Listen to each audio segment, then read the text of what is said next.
കേരളത്തിൽ ഒരുപാട്, ഞാൻ ആവർത്തിച്ചു പറയുന്നു, കേരളത്തിൽ ഒരുപാട് നല്ല ഹാസ്യ താരങ്ങൾ കേരളത്തിനകത്ത് ഉണ്ടായിട്ടുണ്ട്. പക്ഷേ നിർഭാഗ്യവശാൽ ബഹുമാനപ്പെട്ട പ്രതിപക്ഷ നേതാവേ, നിങ്ങളുടെ നേതാക്കന്മാർ വിളിക്കുന്ന പോലെ ഡോ സതീശ എന്നൊന്നും വിളിക്കുന്ന സംസ്കാരം ഞങ്ങൾക്കില്ല.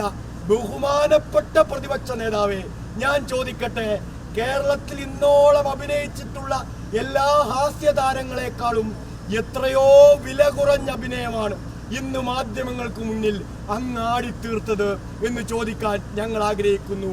കേരളത്തിലെ പ്രതിപക്ഷ നേതാവിന്റെ കസേരയിലാണല്ലോ താൻ ഇരിക്കുന്നത് എന്നിരിക്കുന്നതിന് മുമ്പ് ഒന്ന് തിരിഞ്ഞു നോക്കാൻ ഇദ്ദേഹം തയ്യാറാവേണ്ടതല്ലേ?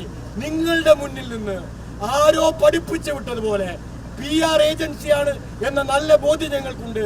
നല്ലപോലെ മുഖം വഷളായി നിൽക്കുമ്പോ മുഖത്തൽപ്പം മന്ദഹാസം വരുത്താൻ ഒരു കള്ളം പറഞ്ഞാൽ മതി പ്രതിപക്ഷ നേതാവേ എന്ന PR ഏജൻസിയുടെ ഉപദേശം ശിരസാൽ വഹിച്ച് PR ഏജൻസി എഴുതി കൊടുത്ത വാചകങ്ങൾ അതുപോലെ ഇന്ന് കേരളത്തിന് മുന്നിൽ മാധ്യമങ്ങളുടെ മുന്നിൽ വന്ന് അവതരിപ്പിച്ചാൽ ഈ വിഷയങ്ങളുടെ ആകെ ചർച്ചയുടെ ഗതിമാറ്റി വിടാം എന്നാണ് അങ്ങ് ഉത്തരേന്ത്യയിലും മറ്റ് പല സംസ്ഥാനങ്ങളിലും പ്രവർത്തിക്കുന്ന PR ഏജൻസി ഈ പാവം പ്രതിപക്ഷ നേതാവിന് ഉപദേശം കൊടുത്തത്. പക്ഷേ കേരളത്തിലെ രാഷ്ട്രീയ പ്രബുദ്ധതയുള്ള മനുഷ്യൻ ഒരാൾ നിങ്ങളുടെ ഈ രാഷ്ട്രീയ വഞ്ചന, രാഷ്ട്രീയ കളിയിൽ വീണു പോകാനേ ഉദ്ദേശിക്കുന്നില്ല. കേരളത്തിലെ ഒരു മനുഷ്യനും നിങ്ങൾ ഈ നടത്തിക്കൊണ്ടിരിക്കുന്ന നാടകത്തെ ദഹിക്കില്ല. ആ ദഹിക്കാത്തത് കൊണ്ടാണ് കേരളം രാഷ്ട്രീയ പ്രബുദ്ധതയുള്ള നാടായി മാറിയിട്ടുള്ളത് എന്ന ബോധ്യം നമുക്കുണ്ടാവേണ്ടതായിട്ടുണ്ട്. ആ ബോധ്യത്തിൽ നിന്നുകൊണ്ട് കേരളത്തിലെ മാധ്യമങ്ങളോട് വർത്തമാനം പറയാൻ ഇവർ തയ്യാറാവട്ടെ. ഞാൻ ചോദിക്കട്ടെ, ഉത്തരവാദിത്തപ്പെട്ട കസേരയിലിരിക്കുന്ന ഒരു പ്രതിപക്ഷ നേതാവ് പറയേണ്ട വാചകമാണോ അദ്ദേഹം ഒന്ന് പറഞ്ഞത്? ഞാനിപ്പോ ഒരു ബോംബ് പൊട്ടിക്കും എന്നാണ് പറഞ്ഞത്. എപ്പോ പൊട്ടിക്കും എന്ന് മാധ്യമങ്ങൾ ചോദിക്കുമ്പോ ഇപ്പൊ പൊട്ടിക്കും. ഏത് സിനിമക്കകത്ത് നെടുമുടി വേണു പറയുന്നത് പോലെയാണ് കേരളത്തിലെ പ്രതിപക്ഷ നേതാവ് പറയുന്നത്. നെടുമുടി വേണിയോട് താരതമ്യം ചെയ്താൽ ഒരല്പം നിലവാരം വന്നു പോകും, അത്രയും നിലവാരമില്ല. പക്ഷെ അതുപോലെയാണ് പറയുന്നത്.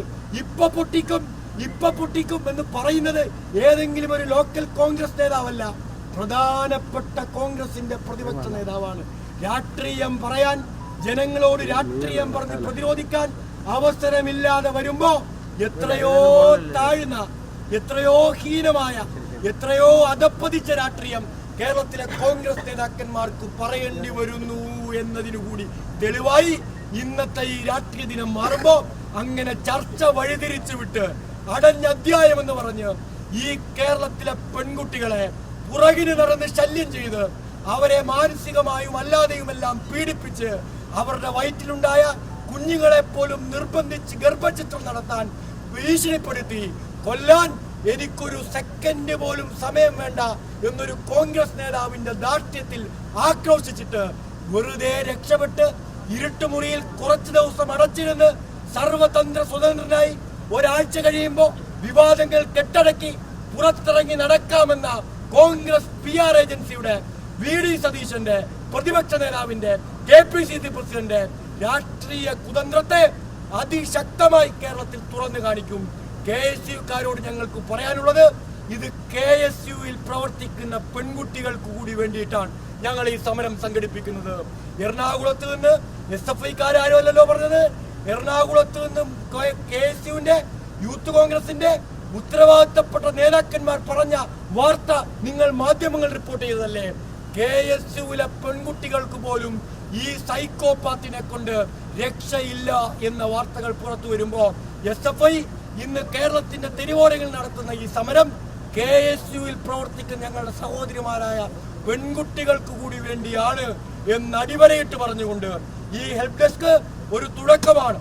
ഈ കേരളത്തിനകത്ത് പ്രതിപക്ഷ നേതാവിനോട് ഉൾപ്പെടെ പരാതി പറഞ്ഞ് നിരാലംബരായി ഇരുട്ടുമുറികൾക്കകത്തേക്ക് താൻ ചെയ്യാത്ത കുറ്റത്തിന് അടക്കപ്പെടേണ്ടി വന്ന നിരപരാധികളായ നിരവധി പെൺകുട്ടികളുണ്ട്. ആ പെൺകുട്ടികളുടെ ശബ്ദമാണ് SFI ഇവിടെ പ്രതിഫലിപ്പിക്കാൻ ശ്രമിക്കുന്നത്. ആ പെൺകുട്ടികളെ ഇരുട്ടുമുറിയിൽ അടച്ചവരെ, ഇരുട്ടുമുറിയിൽ ഇരിക്കാൻ നിർബന്ധിച്ചവരെ, ഫോൺ കോളുകളിലൂടെയും അല്ലാതെയും മാനസികമായും പീഡിപ്പിച്ചവരോട് നിർദ്ദയമായി ഒരു കാരുണ്യവുമില്ലാതെ രാഷ്ട്രീയ കേരളം പകരം വീട്ടുക തന്നെ ചെയ്യുമെന്ന് ആവർത്തിച്ചു പറഞ്ഞുകൊണ്ട് പ്രതിപക്ഷ നേതാവിന്, കോൺഗ്രസ് നേതാക്കന്മാർക്ക് ഞങ്ങളിതാ ഒരു മാതൃക കാണിച്ചു തരുന്നു. SFI നിന്ന് പഠിച്ചു എന്ന് പറഞ്ഞ് ഒരു കുറവും നിങ്ങൾക്ക് വരാൻ പോകുന്നില്ല. അടിയന്തരമായി പ്രതിപക്ഷ നേതാവ് സഞ്ചരിക്കുന്ന ഹെൽപ്പ് ഡെസ്ക് തുടങ്ങുന്നുണ്ടാവും. കാരണം കേരളത്തിൽ കാസർഗോഡ് വരെ ഈ മനുഷ്യനാൽ പീഡിക്കപ്പെട്ട പെൺകുട്ടികളുണ്ട് എന്നാണ് അറിയാൻ കഴിഞ്ഞത്. ഡൽഹിയിലെ പല കോൺഗ്രസ് നേതാക്കന്മാർക്കും ഇത്ര അനുഭവങ്ങൾ ഉണ്ടായിട്ടുണ്ട് എന്ന് പല യൂത്ത് കോൺഗ്രസ് നേതാക്കന്മാരും അടക്കം പറയും നമ്മൾ കേൾക്കുകയാണ്. അപ്പൊ സഞ്ചരിക്കുന്ന, ഇന്ത്യ ഒട്ടാകെ സഞ്ചരിക്കുന്ന, ഇനി ഇന്ത്യക്ക് പുറത്ത് എന്തെങ്കിലും നടന്നിട്ടുണ്ടോ എന്ന് നമ്മൾ പരിശോധിക്കേണ്ടതായിട്ടുണ്ട്. അങ്ങനെ ലോകം മൊത്തം വ്യാപിക്കുന്ന എവിടെയൊക്കെ കോൺഗ്രസ്സുകാരനുണ്ടോ ആ കോൺഗ്രസ്സുകാരനെല്ലാം ഈ പെൺകുട്ടികൾ ഒരു നിമിഷം വന്ന് പരാതി പറയും എന്ന ജാഗ്രതയോടുകൂടി ഒരു പരാതിപ്പെട്ടിയുമായി നാളെ മുതൽ കേരളത്തിൽ ഇറങ്ങി നടക്കണം എന്ന് ആവശ്യപ്പെടുകയല്ല, ഇവിടുത്തെ കേരളത്തിലെ വിദ്യാർത്ഥികൾ നിങ്ങളോട് അഭ്യർത്ഥിക്കുന്നു. നല്ലവരായ കോൺഗ്രസ്സുകാരെ, ജനാധിപത്യ മൂല്യം നഷ്ടപ്പെടാത്ത ഏതെങ്കിലും കോൺഗ്രസ്സുകാരെ നിങ്ങൾ ഇന്നും കോൺഗ്രസിൽ അവശേഷിക്കുന്നുണ്ടെങ്കിൽ നാളെ നിങ്ങൾ പുറത്തേക്ക് ഇറങ്ങുമ്പോൾ ഒരു പരാതിപ്പെട്ടി നിങ്ങളുടെ കയ്യിൽ കരുതണം. നിങ്ങളോട് പരാതിപ്പെടാൻ അനേകായിരം പെൺകുട്ടികൾ, ഈ ദുഷ്ടന്റെ പീഡനങ്ങൾക്കിരയായവർ കാത്തു നിൽക്കുന്നുണ്ട്. ആ പരാതി വാങ്ങിയിട്ട് ഇവിടെ ഞങ്ങൾ എഴുതിയ വാചകം നിങ്ങൾ വായിക്കണം. പരാതികൾ സ്വീകരിക്കും, പക്ഷേ പരിഹരിക്കപ്പെടില്ല എന്നാണ് എഴുതിയിരിക്കുന്നത്.